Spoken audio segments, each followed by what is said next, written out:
is conducted a brief on the happenings on the security aspect of this country, and the campaign is Operation Zero Crime.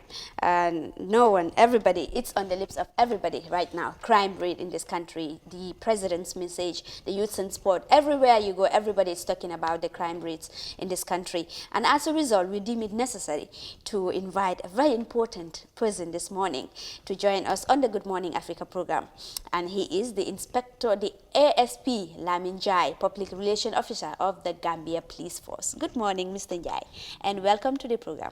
Good morning, and thanks for having us. Thank you, Mr. Jai. We're just going straight to the discussion. But before that, tell us how important was it for you people to come out to talk to the people with regards to the security situation of this country? It's not only the Gambia Police Force, but of course the Gambia Armed Forces and the Department of Immigration and other sister security agencies in this country. How important was this, and why do you deem it necessary to come out to talk to the people? Thank you very much. It's important that the Gambia Police Force and its sister security services that are running the Operation Zero Crime to come out and discuss with the general public, especially the fact that when it comes to law enforcement, importantly, the public also have a very important and crucial role to play when it comes to law enforcement. The fact that the law enforcement security services are working very hard to ensure that crime is curbed. On the other hand, it's important also to interface with the public so that the public will know what the law enforcement officers are doing and what support they need from the public. So it is only through that interface that the people would know, in fact, this is the support that the law enforcement needs from us in order for all of us to come together to curb crime within our communities. The fact that crime is happening within the communities, and so the first-hand knowledge of crime is within the people, within the community. So therefore, if the law enforcement is separately operating on its own and the people are on the other side and there is this divide, then it becomes a problem for the law enforcement to be able to deal with what is happening within the community. And so this is why it's important that we bridge that gap, and to bridge that gap is to interface with them, and that can be done through press conferences and press briefings like what we started doing yesterday. That was the maiden one when it comes to the Operation Zero Crime, but we will keep doing this on regular intervals to ensure that we have a dialogue and interface with our people at all the time, so that the feedbacks that are coming will also help a lot in strengthening the operations that are ongoing. Okay, and just to add, we definitely commend the media, all the media that were present there, including the iAfrica TV, and that is also community policing. You see, the media has a crucial role to play when it comes to community policing, because getting the information out is very important and very crucial, and it serves as a preventive measure when it comes to the commission of crime. And so we commend all media houses, especially the iAfrica TV also, for being there and contributing also in spreading the message out. All right. Okay. With regards to the sometime last year, you launched what they call the community policing in this country. How far with that? Very well. We are on it. What happened is, because it is an outreach and it is a community outreach, when COVID came in, it becomes a problem to bring the public gather at one place and go on with such kind of an activity. That's why we couldn't do it the whole of the COVID period. But now that we are seeing some light in the tunnel, we are building up again. And in fact, this time around, what we want to do is to do it as a joint security one, to have all the sister security services on board, just like what you saw yesterday.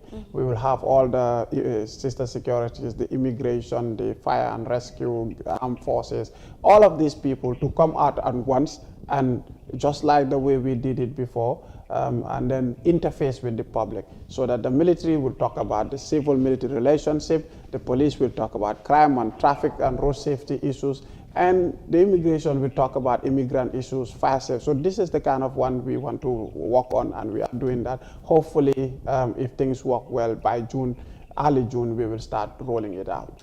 Okay. How is the crime rate in this country? Because many are saying that it is in the increase compared to before. Now, if you go to social media, if you go to the markets, vendors, businessmen and women, children, and even school-going children, all of them, it's on the lips of everybody. You know, if I go out, you know, maybe I'm not safe. I'm not even safe in my own house. So, how is the crime rate in this country? Because many people are saying that it is in the increase. But what is the side of the police? Very well. You know, like I said, when it comes to the rate of crime, usually we will use the statistics that are gathered to determine the rates compared to a first quarter to a second quarter, or a second quarter to a third quarter, or an annual statistic to a previous annual statistics. And what happened is the statistics office is a separate office within the police. Unless you go and get the latest figures from them, it will be difficult to relate to them. And I think I'll have to do that so that we should be able to compare the first quarter of the year 2021 to the second quarter. I think they're working on collating the statistics for this quarter. And so if we had got that, we should be able to see the trends as far as Gambia Police Force data collection is concerned.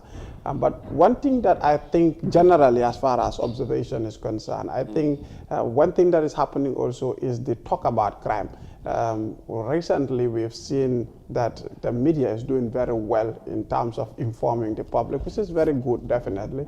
Informing the public about the happenings of what is happening everywhere within the country. And so people are getting information. They are knowing what is happening. And so when you know what is happening, that kind of gives you an empowerment when it comes to talking about issues. One thing that we want to put across is the fact that people must not go on instilling fear and panic into the people as far as the talk about crime is concerned. We know that there were times, especially when people compare, they say, okay, previously crime was, but I think crime was happening even previously. But the information about crime was not coming out because journalists were not getting the information. There were not a lot of media houses like it is happening before. And the social media is not as active as it is happening now. So you will see that if there is information black out, obviously the talk will not come. But then that does not supposed to mean that crime is not happening before. It has been happening and it's happening now. Importantly, what we need to know is that everybody must be a police officer of your own. If you get information about crime, that is power for you to be able to protect and prevent and also contribute towards the curtailing and curbing of crime in general. That's a power of information. But we want people to be careful about using those informations to instill panic and fear. All right, you mentioned earlier on that crime happens before, and of course it is happening now, but now that there is the freedom of expression and of course freedom of the media, you know, the information is coming out and a lot of people are getting to know what is really happening in the country every time it happens on social media and of course on the national media. But you know, what will you guys now do differently now that this is the new Gambia, you know, and now people are actually free to do or say whatever they like? What is the police doing differently to cope the high crime rates in this country? Very well. Another thing which is very important for us to note is the fact that you mentioned the new Gambia, and so people need to know the new Gambia does not mean that there is no law and order in the new Gambia. The laws in the Gambia are still the laws of the Gambia, and so therefore people must be conscious enough to understand that freedom of expression, freedom of movement, democracy and so on does not call for lawlessness and does not call for taking the law into your own hands, as far as in fact democracy is the best system for a rule of law and order to be put in place. And so therefore we feel we need to get the public also to be aware of the fact that the police strategies are improving and they are changing with time and also with the dynamics of the current democratic system. And so when you police democracy, you employ some democratic policing methodologies as well as community policing methods to be able to police. The Gambia Police Force, of course, is doing things differently, and that is why you've seen a lot of changes in the way we operate and even the way we interact with the public as opposed to previously. And so importantly, we need people also to understand that within a democracy, we expect things to be even easier and smoother in terms of relationship between people and law enforcement. And so the fear factor that had been existing and the militarized way of doing things, we are shifting from that, but to democratize the policing methodologies in ensuring that the rights of people are protected and prevented, even in the process of law enforcement. These are all things that we are doing.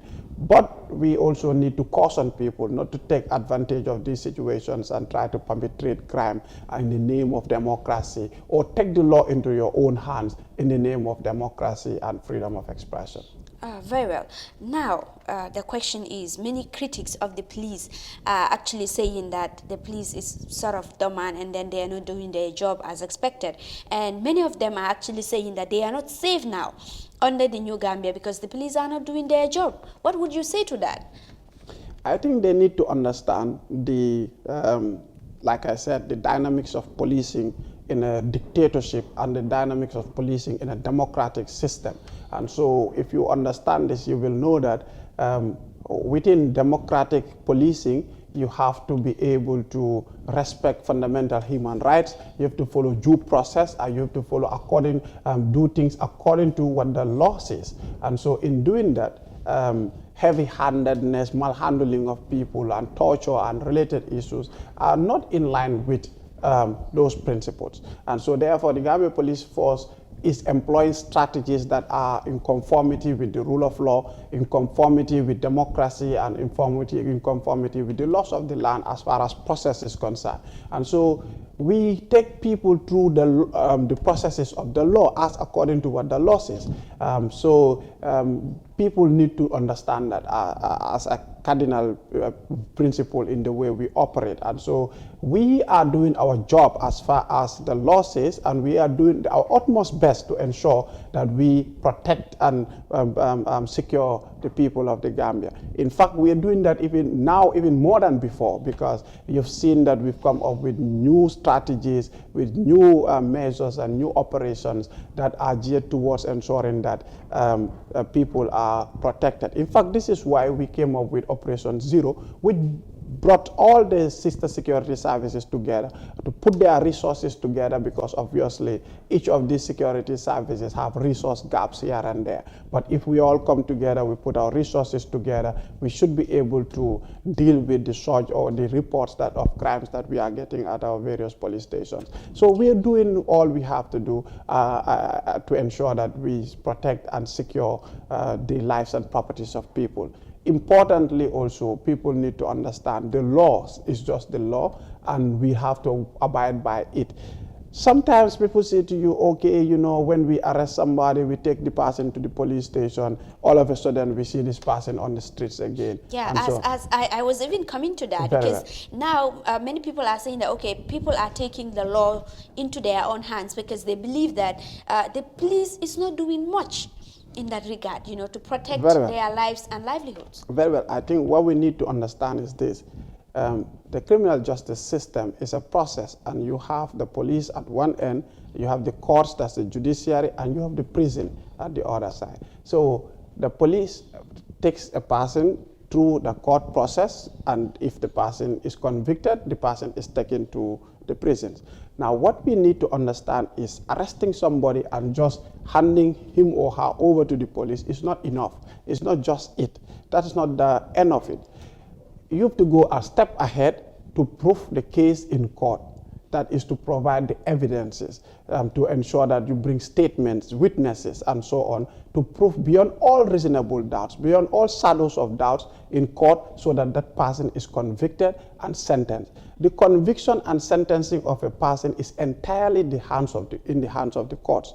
That the police have no influence over that. As soon as the police are able to prove their case in court, then it is decided by the court magistrate or the judge as to the sentencing or levying of fine on that individual. That's the punishment is determined by the court.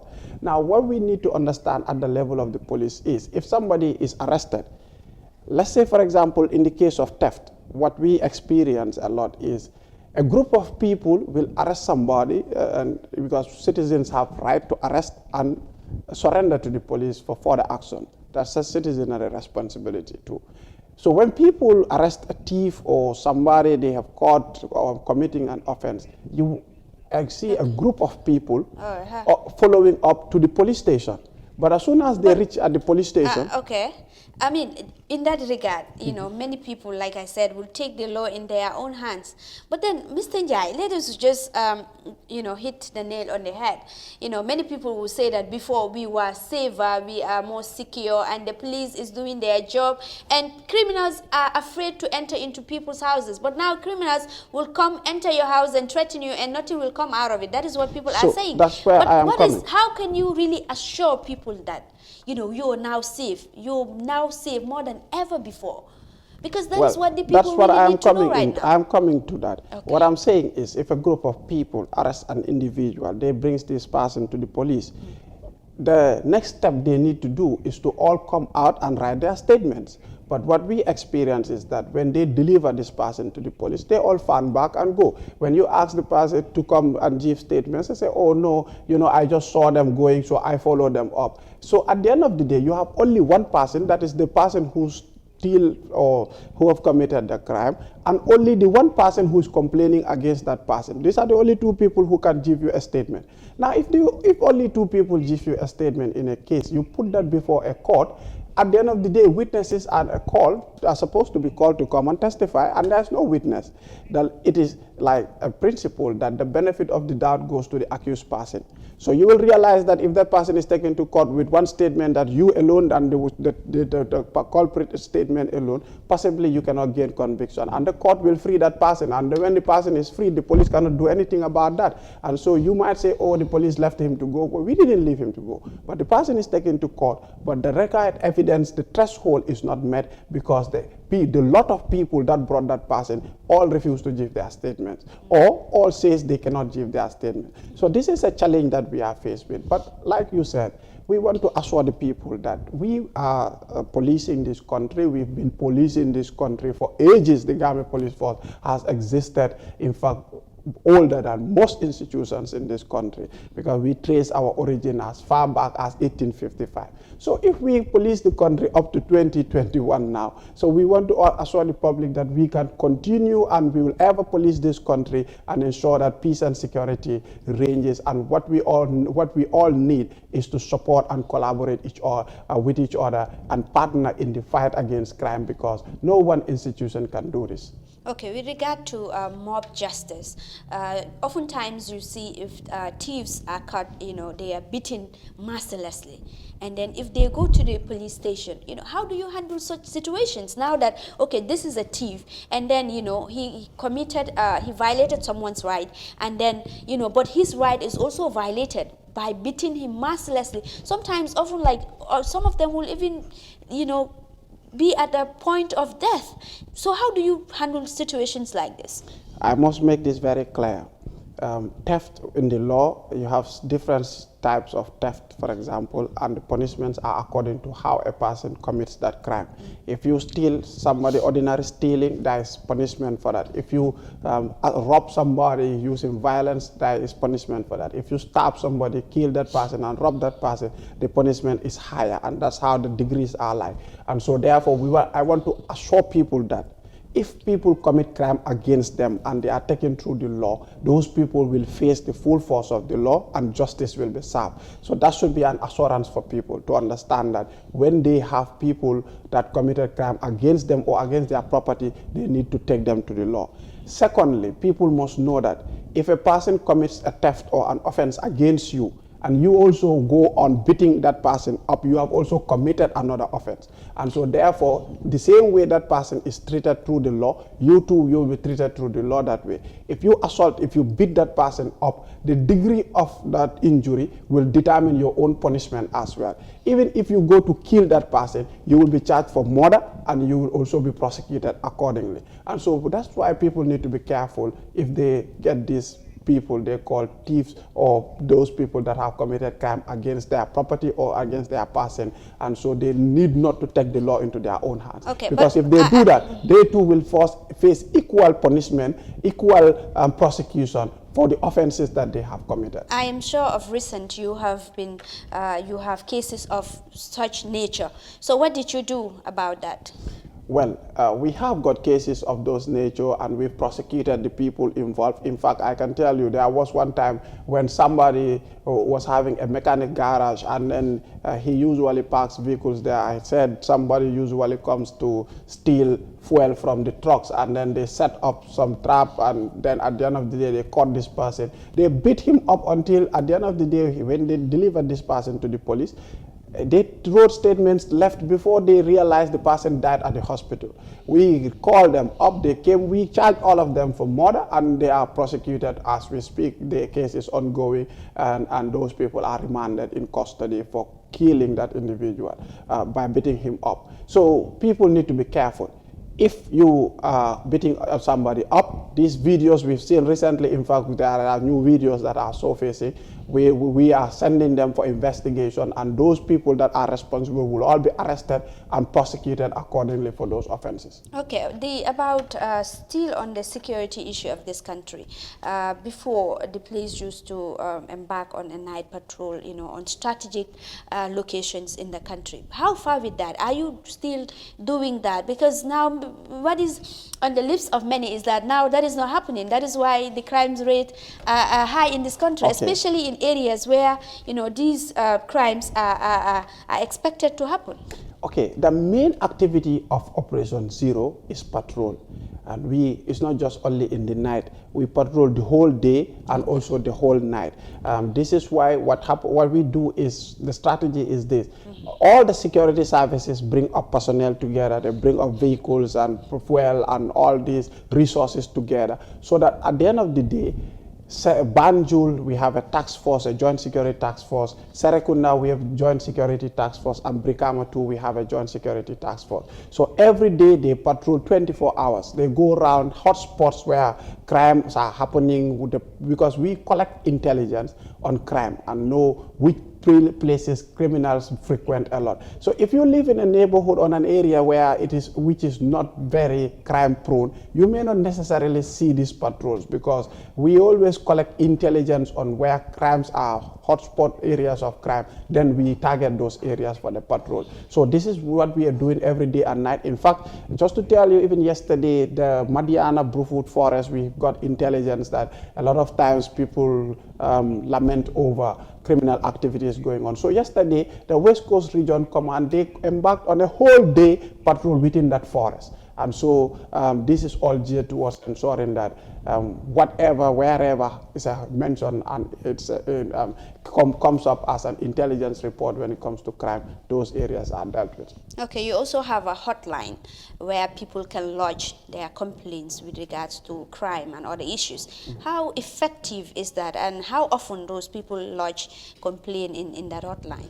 Very well, in fact, the telephone lines is one of the key issues that we are working on, because one of the traffic, the call machine that directs the call had that issue, and so the management is working hard with Gamtel and other companies to ensure that the line is back. But also, we have several platforms that people report, even online.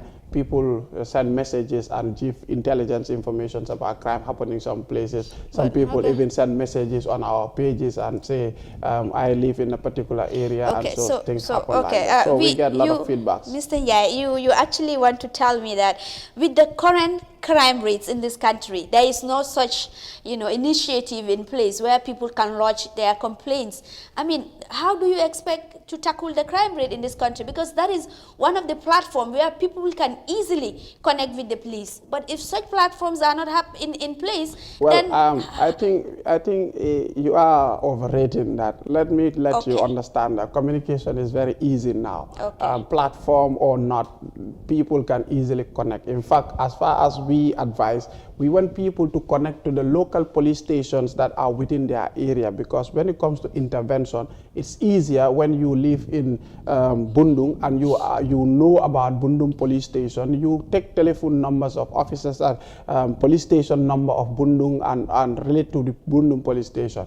In case you have an issue, you can easily call Bundung police station and they will quickly respond to that because they're the closest to you. So that is what we are encouraging much, and also all other police stations that are existing across, because we have well dispersed police stations all across the country for people to connect. And what is important for people, especially in the Gambia, we have an attitude of not even want to get closer to the police. Some people say to them, the police say, oh, I've never stepped my foot at a police station. So we want people to change that concept to ensure that they relate to their local aerial police, so that those people will be there at any time they are into a trouble or in a situation they can quickly intervene. So a platform or not, people can easily connect with the police. And so, like I said, the hotline even, which is the main, because we have a center, controls a communication center, where people can easily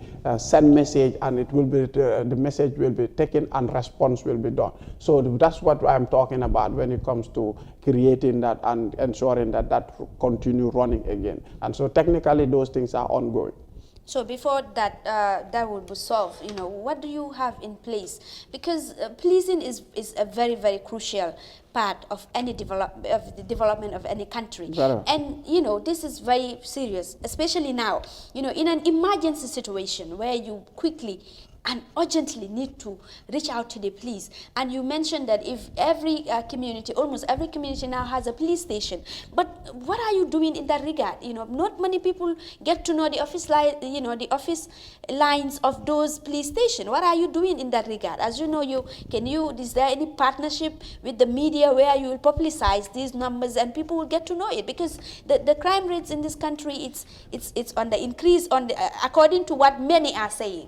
Very well. We publish a lot of numbers as far as the police is concerned. In fact, like I said, every day I receive calls 24 hours around the clock. But how people often, calling like in and media talking, houses, televisions, especially in the community, radios, I think that would be very, very good. You see, that's the hotline I am talking about. Like, for example, what we want to do is because we used to have the 3-digit numbers, but when the landlines phased out and the system and a lot of things, it has some technical issues, because when you call now, the way the call is directed, sometimes you don't get the police station that you want to get. So that's a technical issue regarding that. That's what I'm talking about, which we are working with the relevant GAMTEL per se, which is a main stakeholder when it comes to that. How soon can you fix that? How soon? That's going to have to be fixed. That's a priority for the police, because we realize that for people to easily connect usually it's that line, because all the GSMs will have it as emergency number, and then easily people can connect to that. And so that's why that's a priority for the police to get that done again. In fact, just yesterday we were talking about getting things to be working on regarding that situation. And so we're going to do all our utmost to ensure that that line is revitalized again. And then perhaps when we get that, we'll get the media to publish it. But even as at now, we are publishing numbers at our platforms and our various talk shows here and there, so that people can easily connect. But importantly too, I want people to take it as a citizen's responsibility to ensure that they always connect to their local or aerial police, so that anytime they have an issue, they can easily get intervention.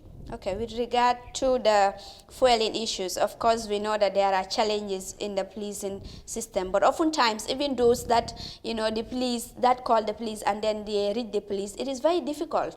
The police, the excuse that they will normally give to people is that, that there is no fuel with us, and then there is a challenge, or sometimes they will even say that there is no vehicle. So this is what people are alleging, that, the operation, the way the police are operating is really very, very slow. Well, we must understand one thing, that is resource challenge and resource gaps exist within the police. In fact, huge resource gaps, because some police stations are not with vehicles. This is the fact. there is no vehicle at the police station at all. So when you call and you want response as quick as possible, obviously there will be challenge because they don't have the mobility to move to the to that particular location or to that area. That is something that's definitely existing, and it is a fact. We need to admit it. But the management of the police is also very aware of this, and they are working with the relevant ministry and government to ensure that these resource gaps are being breached to the point that response and response time can be minimized as much as possible, so that when people report cases, they can have police intervention as quick as possible. Definitely, that's a resource challenge the institution is faced with, and we must admit that fact. Okay. We also know that major crimes have been happening, of recent. And of course, the recent, is the foreign national in Joshua who alleged that he has been robbed, and a huge amount of money was taken from him. And of course, he was also sort of assaulted. How are you taking this? And how far with the investigations with that regard? Very well. We've got the report, and we've in fact instituted a panel of investigators, and they have commenced investigation into that report. They've visited the scene, and they have taken evidential materials for analysis, and so they are working. Also, they've arrested some people in connection to the situation for questioning and related issues. And so these are all ongoing as we speak. Right now, what we cannot preempt is the outcome of the investigation. We would not say this is what happened or this is what did not happen about the situation for now, but we'll allow the investigators to conduct their probe, and at the end of the day, their findings will tell us what had transpired at that particular crime scene. And accordingly, we will inform the general public as to what our findings are when we investigate it, as we usually will do. Investigations of that nature are definitely very crucial for people to know what had happened there. And so we cannot rule out any fact or issue for now, because all these are issues that are under determination by the investigation. There are major crimes in this country that were committed, and of course the Sukuta issue also, where millions are taking, and normally people allege that the police or your Facebook page, police, it's not doing much, in reporting crimes, especially in cases of such nature, coming back to the public and updating them as to how far you have gone with your investigations. Normally the police, you are not doing that on your platform now. One thing we need to be very clear about is when we investigate cases, most of the time at the end of the investigation, we gather evidence, and these evidences are to be presented in court, and they are what is supposed to convict an accused person at the end of the day. So those evidences and evidential materials, we cannot publish them for people to read and hear and all that, because at the end of the day, they are also subject to some further interpretation in court here and there.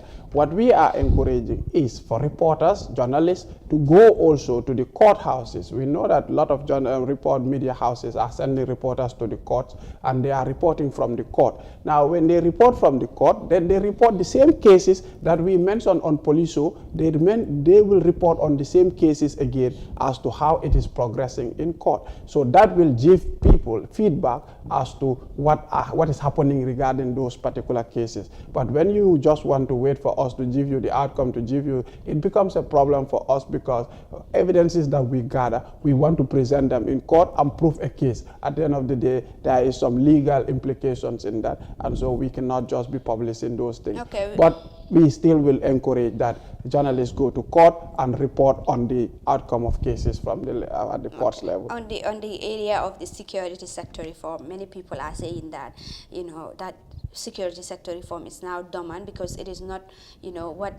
doing what is expected of it. And then many people are saying that there is no use of it because the crimes rate are on the increase, and then everything regarding security in this country is at a standstill. What is the what impact the security sector reform has on the side of the police? Well, we are not security sector reform experts. I'm sure you know there's a whole Yeah, but department, there a is a whole reform, and the agency. police are actually Well, involved in the I'm coming. security I'm sector. coming. There's a whole agency that is responsible for the security sector reform. But importantly, what we need to consider is the Gambia Police Force as an institution itself has been conducting series of reforms within the police force itself.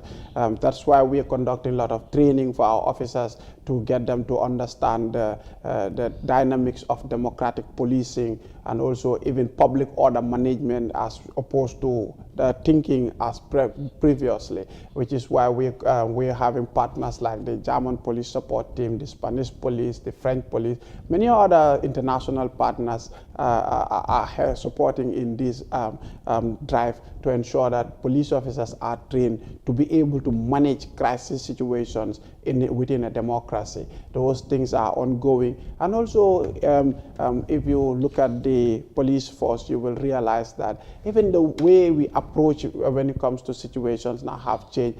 Of course, people might see these things as leniency or weakness in some way, but this is to be in line with democratic tenets and the rule of law. And so that is what is important. When you do something heavy-handed, the same people can say, oh, you know, police, you keep harassing people, you keep beating people up and so on. But when you want to follow the law again, say, oh, you know, you were harsh before, now you are not harsh. So this puts us at a delicate position, but I think what is important is to do things according to the law. All right, time, it's not on our side. We are running out of time. But give us your final message to the people with regards to the crimes in this country and how people should really handle it.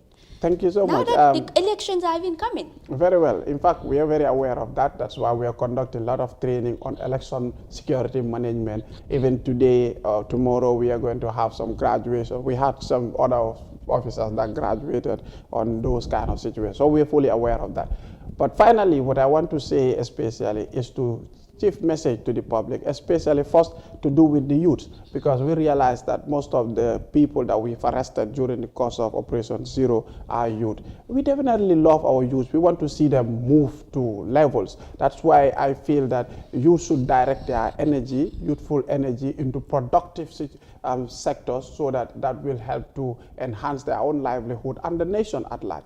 But to direct those energy into knife crime, to drug abuse and stabbing each other and so on and so forth is definitely not something that we want to encourage. And so if you look at the pattern of the violence that we are having now, you see it's so much domestic related. Youths against their parents, youths against each other and so on. So we need to be conscious about this.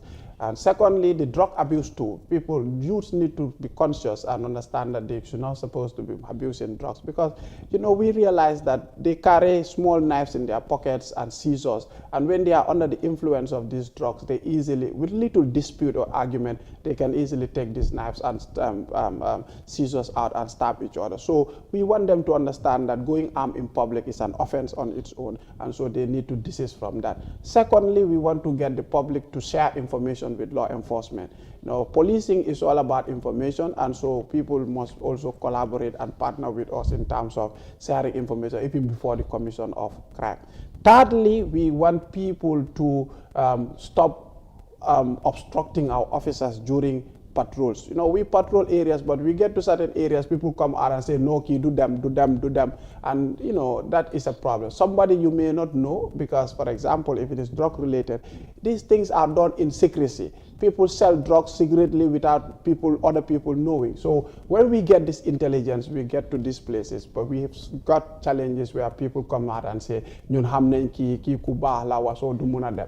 So these are things people also need to desist from. And also at the end of the day, finally, I want to talk about community policing because we have village development committees in all communities now. So what we want them to do also is to have a security committee, part of the village development committee, so that when we go out, we will easily interact with these security committees. When police need information, this security committee can provide. When youths are misbehaving, security committee can deal with this within the community. And so that is a structural way of having community policing. Public Relations Officer of the Gambia Police Force, ASP Lamin Jai, thank you so very much. Superintendent. You know, they are very much these titles. You know, if you miss their titles, you're in trouble. wouldn't be in trouble, Superintendent don't worry. Lamin Jai. I think people Dombai. are so used to calling me ASP. ASP, you see that, you know, sometimes you miss the superintendent, but The he is ASP is superintendent. so popular, You know, I think. Superintendent Lamin Jai. Right. Thank you so very much for coming on the Good Morning Africa program. Thank you so much. Thank for you.